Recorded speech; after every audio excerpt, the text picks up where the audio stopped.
What's up mga onggoy, for today's video, mga pwedeng pagkaabalan sa barko part 12. At ngayon nga guys, tamang kayo na nakikita, nasa labas tayo ng outside the ship at meron tayong special na mission na gagawin ngayong araw.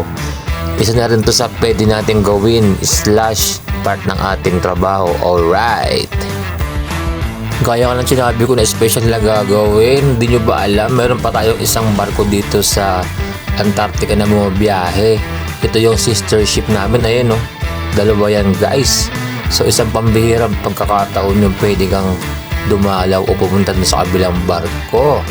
Pero ngayon, magdadala kami ng mga items na kailangan nilang gamitin / papasyal na rin tayo sa kanila para i-meet yung iba nating naging katrabaho dati. Kasi sa kada kontrata, may iba't ibang different na tao tayo makakatrabaho. At minsan, nasa ibang barko sila. So, ngayong araw guys, pupuntahan natin yung mga yon. Alright! At dito ka mga onggoy, ayan, nakikita nyo ba yung ngayon na yan? Sabi nung nagda-drive, icebergs daw yan. Kaya dahan-dahan din kami bumabiyahe kasi delikado. Baka mabutas yung speedboat namin. Baka huling biyahe ko na to kung tutuusin. Alright. At siya nga pala, sinabihan din kami dito nung kabilang barko na dahan-dahan kasi yung mga guests nagwi-whale watching ng mga balyena, mga penguin at kung ano-ano pa. Alright.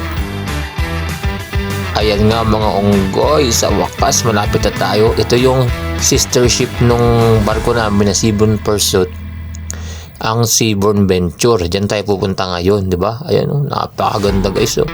Kalain mo yun, dalawang barko sa isang lugar lang bumabiyahe. Alright. Ito nga po na itsura ng behind the back nyo. Ayan guys oh, napakaganda niya at napakalamig din. Alright. At dito nga mga onggoy, isang malamig na warm welcome ang sumalubong sa amin dito. Ayan oh, may pa-wine pa sila. At yan, dati ko mga naging kasama yan. Yung tatlong Apo Hikings na yan. Alright. Ay, may kita bisita guys. Ano? Yes. Buhay ka pa dyan? Patay na yan. Patay na yung mga crew para niluluto niya. Sobrang sarap. Boy, anong episode to? 12 na. Episode 12. Abangan nyo guys. Part 12 to ha, ng mga pwedeng gawin sa barko ha. Ito nga pala si...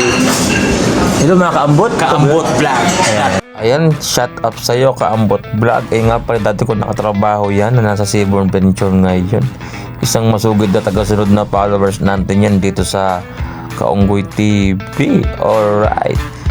Isang mabilis na quick na pagdalaw lang sa kabilang barko. At maraming pa ako nakasama dyan na hindi ko na na-video kasi nagmamadali din kami. Pero sa maiksing short time na lang niya ganon, okay din naman, kaya enjoy.